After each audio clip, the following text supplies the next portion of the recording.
नमस्कार दोस्तों, स्वागत है आप सभी का हमारे चैनल पौराणिक लोक पर।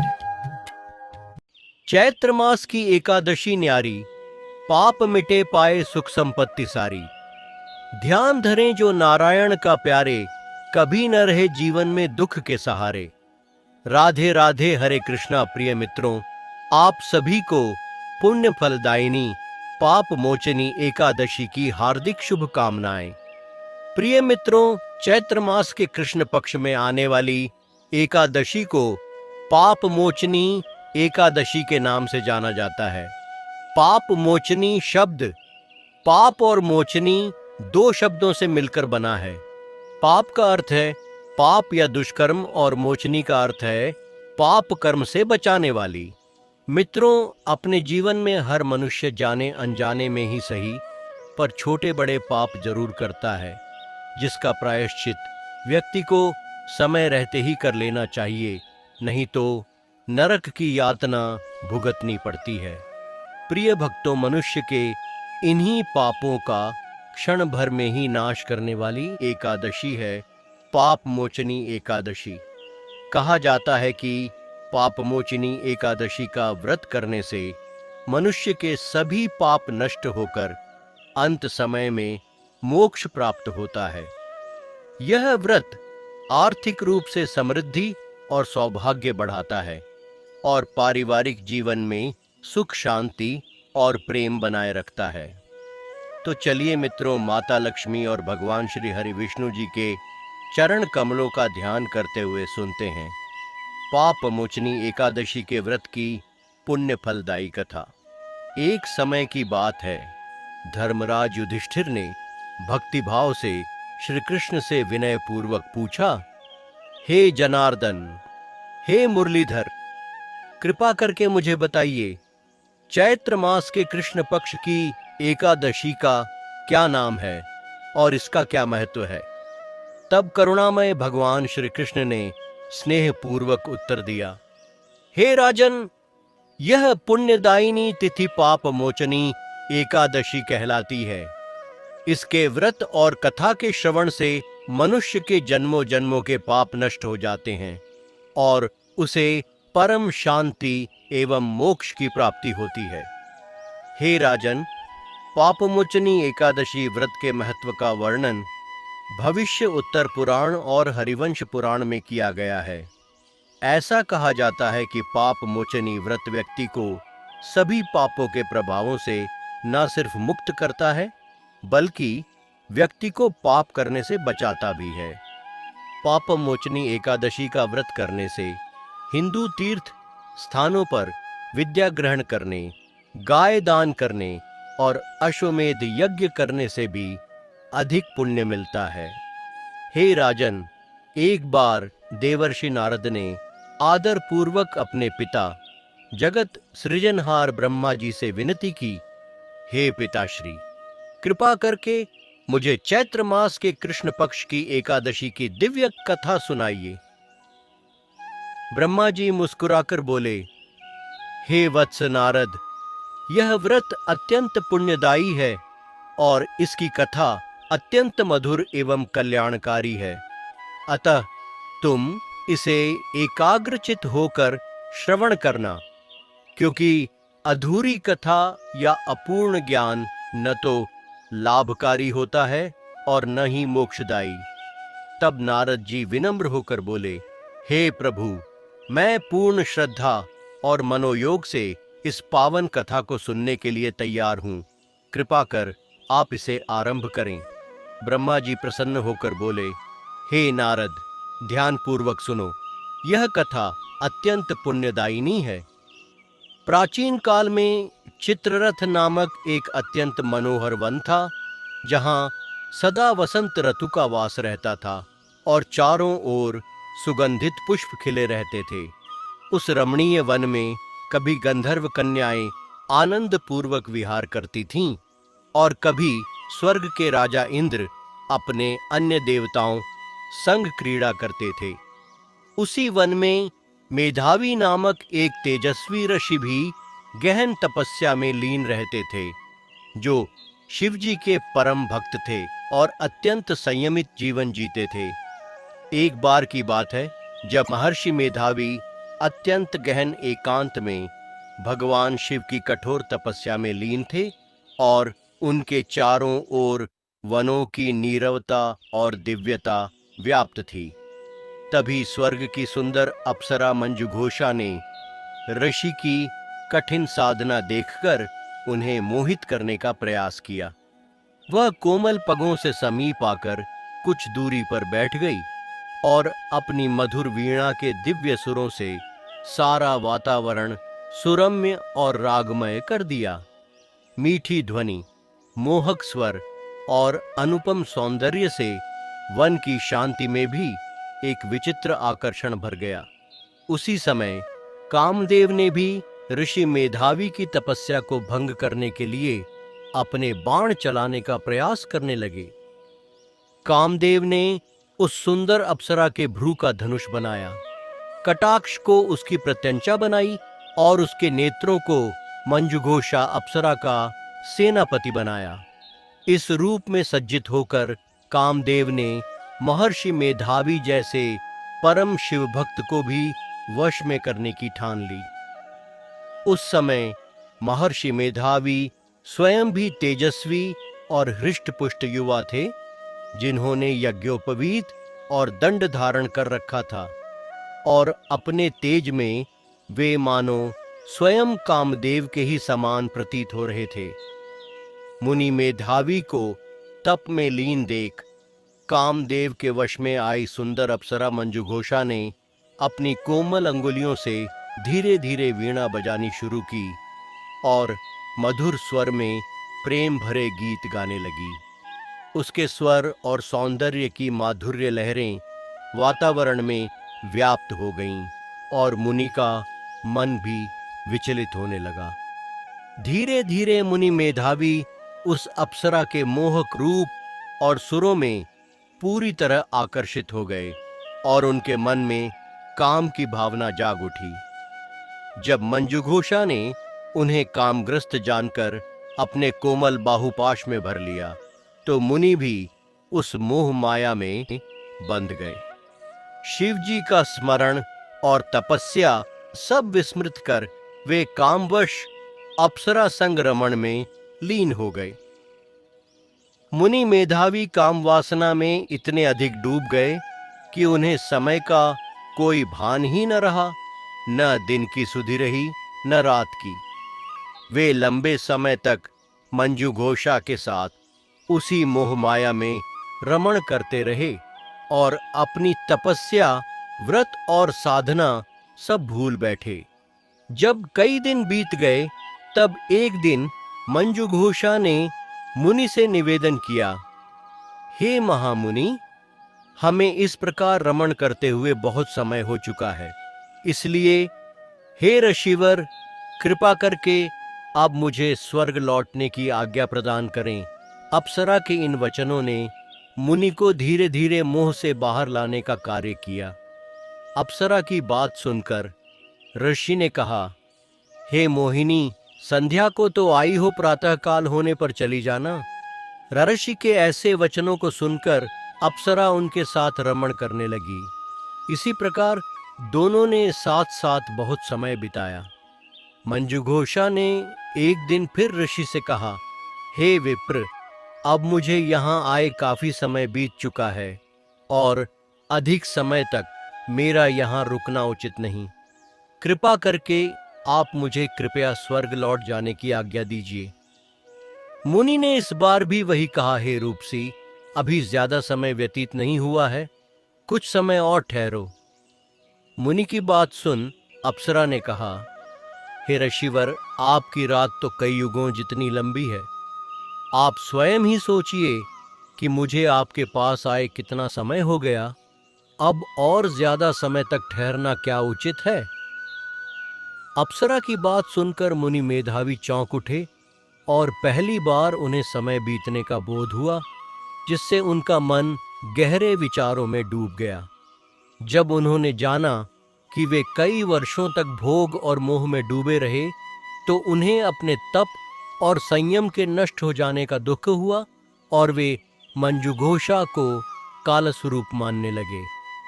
अपने अमूल्य समय को व्यर्थ गंवाने की पीड़ा और ग्लानि से भरकर मुनि को अपार क्रोध आ गया और उनका चेहरा तेज से दमक उठा। अब वह भयंकर क्रोध में जलते हुए उस तप नाश करने वाली अप्सरा की तरफ भ्रुकुटी तान कर देखने लगे। क्रोध से उनके अधर कांपने लगे और इंद्रियां बेकाबू होने लगीं। क्रोध से थर-थर स्वर में मुनि ने उस अप्सरा से कहा, मेरे तप को नष्ट करने वाली दुष्टा तू महापापिनी और दुराचारिणी है, तुझ पर धिक्कार है।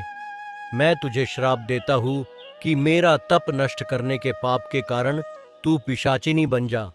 मुनि के क्रोधयुक्त श्राप से वह अप्सरा उसी क्षण भयावह पिशाचिनी के रूप में बदल गई और उसका सुंदर रूप विकृत हो गया। यह देख वह अत्यंत दुखी होकर रोने लगी और बोली, हे महामुने, कृपा कर अब मुझ पर क्रोध त्यागें और शांत होकर यह बताइए कि इस भयंकर श्राप से मेरा उद्धार कैसे होगा।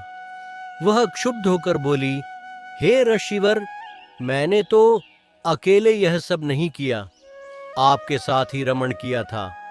अतः यदि दोष मेरा है तो उतना ही आपका भी है। फिर मुझ पर इतनी कठोरता क्यों? उसकी करुण पुकार सुनकर भी मुनि गंभीर मुद्रा में खड़े रहे। शास्त्रों में कहा गया है कि साधु संतों की संगति सदा शुभ फल देने वाली होती है और मैं तो वर्षों से आपके साथ रही हूं। वह विनम्रता से बोली, यदि आप मुझ पर कृपा नहीं करेंगे तो लोग कहेंगे कि एक पुण्यात्मा ऋषि की संगति में रहकर भी मंजुघोषा पिशाचिनी बन गई। उसने दया के भाव से प्रार्थना की, हे ऋषिवर, कृपा कर अब अपने तप का प्रभाव दिखाइए और मुझ पर प्रसन्न होकर उद्धार का कोई उपाय बताइए। मंजुघोषा की करुणामय वाणी सुनकर मुनि को अपने क्रोध और अहंकार पर गहरा पश्चाताप हुआ। उन्होंने अनुभव किया कि उन्होंने क्रोध में आकर जो श्राप दिया है वह नारी के प्रति अन्याय है और इससे उनकी स्वयं की कीर्ति भी कलंकित हो सकती है। अतः दया और करुणा से प्रेरित होकर मुनि ने पिशाचिनी बनी मंजुघोषा से कहा, तूने मेरे तप का नाश कर मुझे दुख दिया है, किंतु मैं तुझ पर दया करता हूं और तुझे इस श्राप से मुक्ति पाने का मार्ग भी बतलाऊंगा। मुनि ने कहा, चैत्र मास के कृष्ण पक्ष की जो एकादशी आती है उसे पापमोचनी एकादशी कहा जाता है और उसका व्रत अत्यंत पुण्यदायक है। यदि तू श्रद्धा और नियम पूर्वक इस एकादशी का व्रत करेगी तो तेरी पिशाचिनी योनि से मुक्ति अवश्य हो जाएगी। इतना कहकर मुनि ने मंजुघोषा को व्रत का पूरा विधि विधान विस्तार से समझा दिया और फिर अपने ही किए पाप का प्रायश्चित करने हेतु वे सीधे अपने पिता च्यवन ऋषि के पास तपस्या करने के लिए चले गए। अपने पुत्र मेधावी को सामने देखकर च्यवन ऋषि ने उसके मुख पर मलिनता और तेजहीनता स्पष्ट देख ली और गंभीर स्वर में बोले, वत्स, ऐसा क्या अनर्थ कर दिया है तूने जिससे तेरा सारा तप नष्ट हो गया और तेरा तेज भी क्षीण हो गया। यह सुनकर मेधावी मुनि लज्जा से संकोच में आकर सिर झुकाते हुए बोले, पिताश्री, मैंने मोहवश एक अप्सरा के साथ रमण कर भारी पाप किया है, इसी कारण मेरा तप और तेज मुझसे छिन गया है। आप कृपा करके मुझे इस पाप से मुक्त होने का कोई ऐसा उपाय बताइए जिससे मैं फिर से पावन हो सकूं। च्यवन ऋषि ने पुत्र की बातें सुनकर करुणा भाव से कहा, वत्स, चिंता मत कर, प्रत्येक पाप का प्रायश्चित संभव है। तुम चैत्र मास के कृष्ण पक्ष में आने वाली पुण्यदायिनी पाप मोचनी एकादशी का श्रद्धा और विधि पूर्वक व्रत करो। इस एकादशी के प्रभाव से तुम्हारे द्वारा किए गए समस्त पाप नष्ट हो जाएंगे और तुम्हें पुनः तप और तेज की प्राप्ति होगी। पिता च्यवन ऋषि के उपदेशों को श्रद्धा पूर्वक ग्रहण कर मेधावी मुनि ने चैत्र मास की पापमोचनी एकादशी का विधि पूर्वक उपवास और पूजन संपन्न किया। व्रत की महान शक्ति से उनके समस्त पाप नष्ट हो गए और उनका खोया हुआ तेज तथा तप पुनः लौट आया। उधर मंजुघोषा अप्सरा ने भी श्रद्धा और नियमों के साथ इस एकादशी का व्रत किया, जिसके फलस्वरूप वह पिशाचिनी योनि से मुक्त होकर पुनः दिव्य सौंदर्य को प्राप्त कर स्वर्गलोक लौट गई। तब लोमश मुनि ने राजा से कहा, हे राजन, यह पापमोचनी एकादशी अत्यंत पुण्यदायिनी है। इसके व्रत से मनुष्य के जन्म जन्मांतर के भीषण पाप भी नष्ट हो जाते हैं। इस पावन व्रत की कथा को श्रद्धा से सुनने और पढ़ने से मनुष्य को सहस्त्र गौओं के दान के बराबर फल प्राप्त होता है। यहाँ तक कि जो ब्रह्म हत्या, स्वर्ण चोरी, मद्यपान अथवा परस्त्री गमन जैसे घोर पापों से ग्रसित हैं, वे भी इस व्रत से पाप मुक्त होकर अंत में स्वर्गलोक को प्राप्त होते हैं। अतः हे प्रियजनों, जो भी मनुष्य श्रद्धा और विधि पूर्वक इस पाप मोचनी एकादशी का व्रत करेगा, उसके जीवन के समस्त पाप निःसंदेह नष्ट हो जाएंगे और वह पुण्य का भागी बनेगा। साथ ही जो कोई इस व्रत की महिमा का श्रवण अथवा पाठ श्रद्धा पूर्वक करता है, उसे सांसारिक दुखों, कष्टों और समस्त विघ्न बाधाओं से छुटकारा मिल जाता है। अतः आओ सभी मिलकर प्रेम और भक्ति से श्रीमन नारायण का नाम स्मरण करें। श्रीमन नारायण नारायण हरि हरि, श्रीमन नारायण नारायण हरि हरि।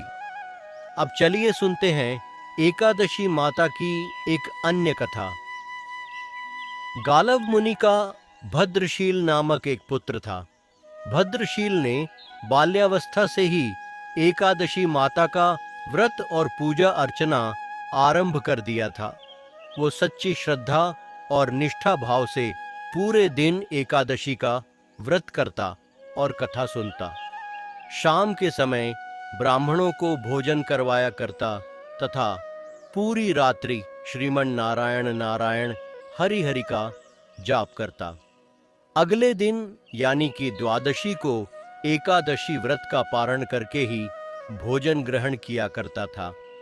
गालव मुनि ने अपने पुत्र को इतना कठिन पूजा पाठ करने से कभी नहीं रोका, लेकिन एक दिन बाल्यावस्था में ही पूरे दिन उपवास करने के कारण उनका स्वास्थ्य बिगड़ने लगा और वो बेहोश होकर भूमि पर गिर पड़े। गालव मुनि को इस बात का पता चला तो वो तुरंत ही अपने पुत्र से मिलने पहुंचे। अपने पुत्र की ऐसा दशा देखकर मुनि को बहुत ही पीड़ा और दुख हो रहा था। जब थोड़े समय बाद भद्रशील को होश आया तो मुनि ने अपने पुत्र से पूछा कि हे पुत्र, तुम इतनी छोटी आयु में इतना कठिन उपवास क्यों कर रहे हो और तुम्हें इस उपवास के बारे में किसने बताया है? भद्रशील ने कहा कि मैं कई जन्मों से इसी प्रकार एकादशी का पुण्य फल दाई उपवास करता आ रहा हूँ। पिताजी, आमतौर पर किसी को भी अपना पिछला जन्म याद नहीं रहता है। जब तक बालक माँ के गर्भ में होते हैं तब तक उन्हें उनके पिछले जन्मों की सभी बातें और कर्म याद रहते हैं, लेकिन बालक का जन्म होने से ठीक पहले ही यह स्मृति मिट जाती है।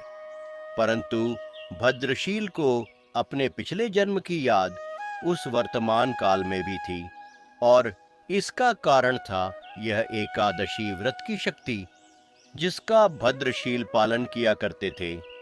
उन्होंने अपने पिता से कहा कि वे कई जन्म पूर्व में धर्मकीर्ति नामक राजा थे। धर्मकीर्ति के रूप में मैं बहुत ही क्रूर राजा हुआ करता था।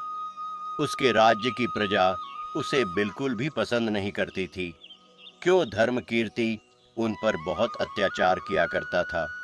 जीवन में ऐसा कोई पाप नहीं बचा था जो उसने ना किया हो। एक समय की बात है, वह सूर्योदय होने से पहले ही अपने सैनिकों के साथ शिकार पर गया हुआ था। वहां पर उसने जंगल में एक अत्यंत ही सुंदर और आकर्षक हिरण को देखा। राजा को वो हिरण बहुत ही मोहित कर रहा था और उसे वो हिरण अब किसी भी कीमत पर राजा को चाहिए था। राजा ने उस हिरण को पकड़ने के लिए अपने सैनिकों को उस हिरण को चारों ओर से घेरने के लिए कहा। राजा ने कहा कि जो भी हिरण को भागने देगा उसका पूरा परिवार मार डाला जाएगा। हिरण ने यह सुना और सोचा, बेचारे सैनिक, अगर मैं किसी भी सैनिक के पास से भागा तो इनके परिवार को यह दुष्ट राजा अवश्य ही मार देगा और मैं नहीं चाहता कि मेरे कारण किसी भी निर्दोष प्राणी का अहित हो। इसलिए हिरण किसी सैनिक के पास से भागने के बजाय राजा के पास से निकल भागा। राजा ने अकेले ही हिरण का पीछा करना शुरू कर दिया और अंत में खुद को एक घने जंगल के बीच में पाया। अब सूर्यास्त होने के कारण राजा उस घने जंगल के अंदर फंस गया। राजा को हिरण कहीं भी दिखाई नहीं दे रहा था। वहां से बाहर आने के लिए राजा दिन भर उस घने जंगल में रास्ता खोजता रहा, परंतु रात्रि होने के कारण उसे कुछ भी समझ नहीं आ रहा था। इसलिए राजा ने एक पेड़ के नीचे ही रात बिताने की योजना बनाई। उसने पूरे दिन में कुछ भी नहीं खाया था और उसे चारों ओर से खतरनाक जानवरों के गुर्राने की आवाज सुनाई दे रही थी, इसलिए वह सो नहीं पा रहा था। राजा को अब अपने जीवन पर संकट दिखाई दे रहा था। डर के कारण राजा ने श्री हरि विष्णु से प्रार्थना करना शुरू कर दिया और रात भर श्रीमन नारायण हरि का जाप करता रहा। उसके दुष्ट कर्मों के कारण सुबह होते ही उसकी मृत्यु हो गई। यमदूत आए और उसे यमराज के पास ले गए। जब यमराज ने पूछा, तुम लोग इन्हें यहाँ क्यों लाए हो? इनका स्थान वैकुंठ में भगवान महाविष्णु के परम धाम में है। तब यमदूतों ने कहा, लेकिन महाराज, यह तो महापापी है। इसने जीवन भर अनेकों पाप किए हैं। इसे तो कठोर से कठोर दंड मिलना चाहिए। यह सब सुनकर यमराज बोले, नहीं, इसके जो भी पाप कर्म थे वह सब चले गए हैं। ये अब पवित्र हैं, क्योंकि जिस दिन उनकी मृत्यु हुई वह एकादशी की परम फलदायी तिथि थी। राजा ने उस दिन शिकार पर आने के कारण कुछ भी नहीं खाया था और रात्रि में जंगल में भटकने के कारण भी इनका उपवास ही रहा। इस प्रकार से राजा ने दिन भर उपवास किया और रात में जागते हुए श्री हरि का स्मरण किया। इस पुण्य कर्म से उनके सारे पाप दूर हो गए और वे पवित्र हो गए। यमराज ने स्वयं एक स्वर्ण रथ बुलवाया और राजा को वैकुंठ भेज दिया। जब लोगों को इस बारे में पृथ्वी लोक में पता चला तो वे सभी एकादशी व्रत का पालन करने के लिए और अधिक सुखपूर्वक जीवन जीने लगे। हे एकादशी माता, जैसे आपने राजा पर कृपा की, हम सभी भक्तों पर भी अपनी कृपा यूं ही बनाए रखना।